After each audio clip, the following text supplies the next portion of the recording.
Ugoma signed the last document at 11:47 p.m., folded it twice, and handed it to Barrister Nkechi without a word. The wedding was in 9 hours. If you are new here, subscribe and turn on the notification bell so you never miss a story. Now let's get into it. She had not cried. Not when she heard his voice through the half-open door, not when she called Nkechi, not even when she sat alone in the bathroom for 6 minutes staring at her own reflection. She had done something quieter and far more permanent than crying. She had made a decision. But we are getting ahead of ourselves. Ugoma Adaize Naji was the kind of woman that Lagos did not make.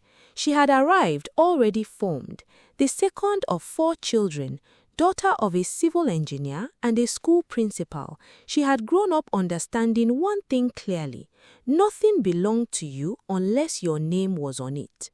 Her father said it at the dinner table when she was 11. She never forgot it. By 37, she owned 2 apartments in Lekki, commercial land in Anambra State, minority shares in a construction firm, and a financial consulting company on Victoria Island that turned over more money per quarter than most men twice her age would ever see. She was not loud about any of it. Quiet money, her mother called it, the kind that did not need to announce itself. She met Ebuka at a funeral in Ikeja in 2015. He was sitting alone under a mango tree at the edge of the compound while everyone else performed their grief in loud clusters. Ugoma had stepped away from her aunties to breathe and found him there, long-legged and still, turning a bottle of water in his hands without drinking from it. She almost walked past. He looked up. "You look like someone who also doesn't know the deceased," he said. She stopped. "I knew him. We just went close." "Then why are you hiding?" He smiled. It was not a charming smile. It was honest, slightly tired, the smile of a man who had recently been humbled by life and had not yet decided how to feel about it. His name was Emeka Chukwuebuka Osie, Ebuka to everyone who knew him. 23 years old, recently returned to his mother's house in Onitsha after his logistics company collapsed. His business partner had embezzled funds, cleaned out the accounts, and disappeared. He had lost his car, his apartment lease, his savings. He told her all of this within 40 minutes, without being asked, without dressing it in excuses. Ugoma had dated men who could not admit failure even when it was sitting in the room with them. Here was one who handed it to her like a business card. They talked for 4 hours. By the time the food was served and the compound had thinned out, they had exchanged numbers, debated the ethics of partnership agreements, argued mildly about Lagos traffic, and agreed on almost nothing except that they wanted to keep talking. He called her the next day and the day after. By the 3rd month, she was visiting him in Onitsha, sitting in his mother's parlor, eating oji and watching how he moved in a space where he had been reduced. Watching how he held his dignity even without the trappings of it. That was when she decided she wanted to know this man for a long time. "You are going to rebuild," she told him one evening on his mother's veranda. The night insects were loud around them. He looked at her for a long moment. "You believe that?" "I wouldn't say it if I didn't." He reached across and took her hand, not romantically, or not only romantically. It felt like a man steadying himself on something he trusted. "Then I believe it too," he said. She kissed him first, light, brief, deliberate. He blinked. Then he pulled her back and kissed her the way a man kisses a woman he does not intend to lose. They were inseparable after that. Over the next 2 years, Ugoma helped Ebuka rebuild without ever making it feel like charity. She connected him to contacts in her network. She reviewed his new business plan and restructured it without asking for credit. When he needed a guarantor for a bank loan, she signed. When his second logistics company began gaining traction and he needed a collateral document to close a deal, she put his name on her first Lekki apartment, Just temporarily, she told herself, just to give him footing. She told herself that many more times over the years that followed. By 2019, his business was strong. He had an office in Surulere, 12 staff, a contract with a pharmaceutical distribution company that paid quarterly. He was not yet where she was, but he was moving, and she loved watching him move. There was something deeply satisfying about having believed in someone early and being proven right. What she did not fully examine was how much of that movement she had quietly fueled. His name was now on both Lekki apartments, on her Anambra state, on her firm's directorship as a co-director, an arrangement that seemed sensible at the time, a mark of their future together. Joint signatories on financial instruments, she had woven him into the architecture of everything she owned, one careful thread at a time, each decision made from love and each one completely, legally reversible, she believed, because she trusted him. The proposal came in 2023 at a private restaurant in Ikoyi. Soft lighting, a string quartet playing low in the corner, and Ebuka on one knee before the dessert arrived, holding a ring that told her she had been planning this for months. She said yes before he finished the sentence. Her eyes were full. She was not embarrassed about that. The wedding was set in Port Harcourt, 350 guests, full traditional and white ceremony. Her mother wept when they booked the venue. Her father shook Ebuka's hand for a long time. That night, back in their apartment, Ebuka held her from behind as she stood at the mirror removing her earrings. He pressed his lips to the back of her neck. "You make everything feel possible," he murmured. She covered his hands with hers and smiled at their reflection. She had no idea what he was already planning. Drop a comment right now. Are you Team Ugoma already? Wait until you see what happens next. The week before the wedding, Ugoma noticed things she had trained herself to explain away. Ebuka made a comment at a dinner with his friends, something about how she was the serious type who needed to loosen up now that she was about to be a wife. He laughed when he said it. His friends laughed. She smiled and sipped her wine and said nothing, but something behind her sternum went tight and stayed that way for the rest of the evening. 2 days later, he referred to the Lekki apartment, her apartment, the one she had purchased several years before she met him, as my property in a conversation with a contractor. He caught her expression and corrected himself immediately, smoothly, as if he had simply misspoken. He said, "our property," and squeezed her shoulder. She noticed, she filed it, she stayed. She had spent 9 years choosing patience with this man, choosing to see the version of him she had met under the mango tree. Honest, hungry, humble. She was not willing to throw away that over tone, over a bad week, over nerves for a wedding. She told herself that. The night before the ceremony, the compound in Port Harcourt was alive with people. Her mother's sisters had arrived from Anambra, filling every room with opinions about the decorations and the menu and the order of events. The younger cousins were chasing each other through the corridor. The generator was humming. Someone was frying something that smelt of oziza and joy. Ugoma slipped away from the noise to find Ebuka. She wanted 5 minutes with him, just 5 minutes of quiet before tomorrow swallowed them both.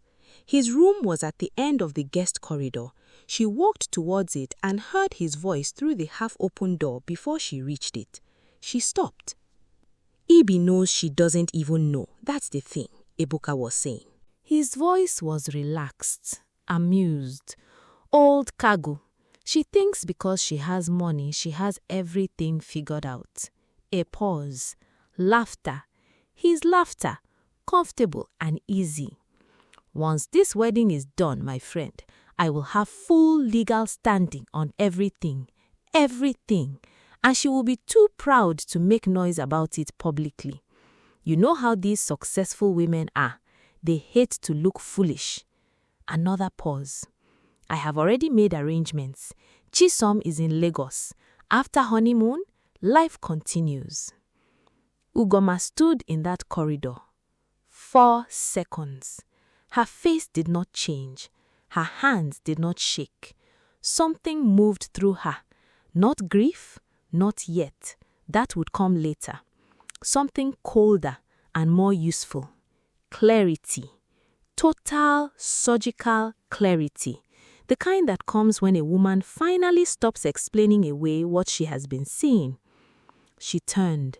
She walked back down the corridor, past her mother's sisters, past the frying smells and the noise, back into her room.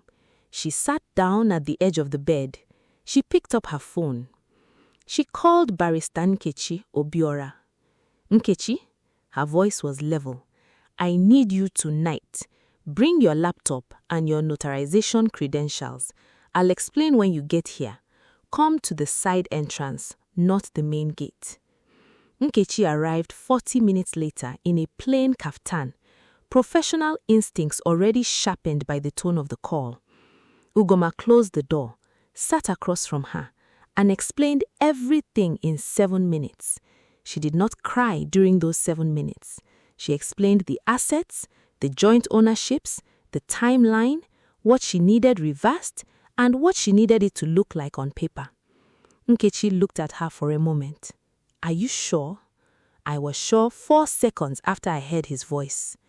Nkechi opened her laptop.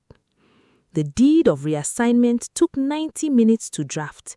Every Lekki apartment, the Anambra land, the firm's directorship, every financial instrument with his name beside hers, all of it reversed solely and completely back to Ugoma Adeze Nnaji. Nkechi read each clause aloud as she wrote it. Ugoma listened to every word. The compound outside was still humming with wedding preparation noise. Nobody came to the door. At 20 minutes past 11, Ugoma walked to Ebuka's room. She knocked lightly. He opened it in good spirits, slightly drowsy, happy to see her. I need you to sign something, she said. Our lawyers sent it over. It's the final pre-wedding financial protection instrument, standard practice before the ceremony. Nkechi needs your signature to notarize it tonight. He barely looked at the document. He trusted her completely. Or rather, he trusted that she would never put something in front of him that was not in his interest. He picked up the pen, signed where she pointed, initialed where she directed. The pen left the page. Nkechi's digital notarization confirmed at 11:47 p.m. Ugoma folded the document twice, handed it to Nkechi, said nothing. Ebuka kissed her cheek. Get some sleep. Tomorrow is our day. She looked at him for one long moment. The man under the mango tree was in there somewhere. Or maybe he was never who she thought he was. Maybe both things were true. She nodded and walked back to her room. She did not sleep. She sat by the window and watched Port Harcourt breathe in the dark. And somewhere around 2 a.m., she allowed herself 15 minutes of grief.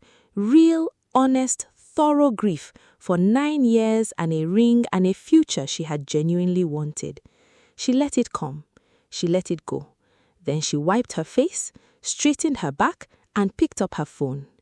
She called the wedding coordinator at 6 a.m. Good morning. There will be no wedding today. Please begin calling the vendors. I will compensate everyone for their time. Start with the venue. The woman on the other end went silent for 3 full seconds. Mrs. Nnaji? It is still Miss Nnaji, she said quietly. Please make the calls. She walked to her parents' room and knocked. Her mother opened the door in her housecoat, eyes still soft with sleep. Her father appeared behind her a moment later. Ugoma told her what she had heard. She was calm and precise. Her mother's face moved through several expressions: shock, anger, calculation, and then a particular grief that only a mother can produce. She started to speak about the guests, about the caterers, about what people would say. Her father put his hand up. He walked to Ugoma and stood before her and placed both his hands on her shoulders. He looked at her for a long time. Then he said, "You are my daughter. That is enough for me. There is no wedding." Her mother closed her eyes, pressed her lips together, and nodded. By 8 in the morning, the news was already moving. Lagos first, then Port Harcourt, then Onitsha. 350 guests receiving calls, the venue staff standing down, the caterers halting preparation. By midday, everyone knew. By the evening, the story had been told so many times it had 3 different versions depending on who was telling it. If this story is hitting different right now, please like this video and share it with someone who needs to hear it today. Ebuka called 47 times before noon. Ugoma saw each call arrive and set the phone face down on the table beside her tea. There was nothing he could say that would rearrange what she had heard. There was nothing that existed in the language of excuses that she had not already fluently spoken to herself on his behalf for 9 years. She was done translating. When he finally appeared at the compound gate, her uncle met him there. There was no dramatic scene, no shouting, just a quiet conversation at the gate, and then Ebuka's car reversing out of the driveway, while Ugoma sat inside finishing her tea. It was Nkechi who sent him the formal legal summary later that afternoon, a clean, professional document outlining the deed of reassignment, its signatories, the date of notarization, and its immediate and incontestable legal effect. Ebuka's free and uncoerced consent rendered any future challenge extraordinarily difficult. Every asset was solely and completely in Ugoma Adeze Naji. She later heard he read it 3 times before calling his own lawyer. His lawyer reportedly told him there was nothing to contest. The weeks that followed were not easy. Ugoma was not going to pretend they were. There is a particular kind of grief in dismantling a future you had genuinely built towards, packing away what you had imagined, returning gifts, fielding calls from people who loved you and people who were simply curious and could not always tell them apart. Her younger sister, Adana, flew in from Abuja and slept in her room for a week, saying very little and staying close, which was exactly right. The community had opinions. Communities always do. In the first week, the women in her mother's church group whispered that Ugoma should have said nothing and gone through with the wedding, that a man's private words were not meant to end a marriage before it started, that she was too proud, too independent, that this was what happened to successful women who did not know how to submit.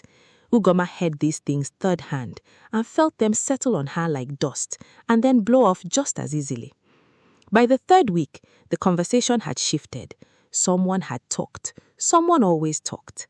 The detail about what Ebuka had said, the exact phrase, the casual ease with which he had said it, the planned infidelity, the full legal standing on everything, had moved through the network and arrived in the ears of the people that mattered. Business contacts, mutual colleagues, the men who had dealt with Ebuka through introductions Ugoma had quietly provided over 9 years. Those men made quiet decisions.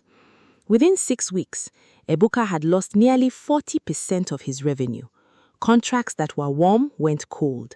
Meetings that were scheduled were postponed indefinitely. A partnership he had been finalizing quietly fell apart with no explanation given. He had built a business using her network as scaffolding, and the scaffolding simply, without announcement, retracted. He sent her a message in the 2nd month. Long, carefully written, the most honest thing he had said in years. He told her he was sorry, that he had been foolish and small, and that he had looked at something rare and treated it like a guaranteed resource. He said he did not expect anything from her. He just needed her to know. She read it once. She did not reply. She felt briefly the weight of who he had been under that mango tree all those years ago. And then she put her phone down and went back to the property investment report on her desk. Some things were true and also finished.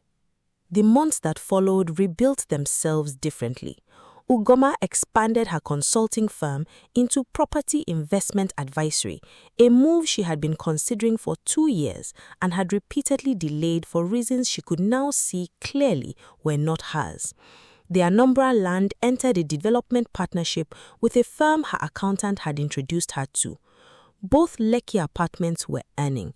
She hired 2 new associates, young women fresh from their accounting programs, and found herself mentoring them the way she had once quietly hoped someone would mentor her. She did not rush into anything. She was not on a timeline that belonged to anyone else.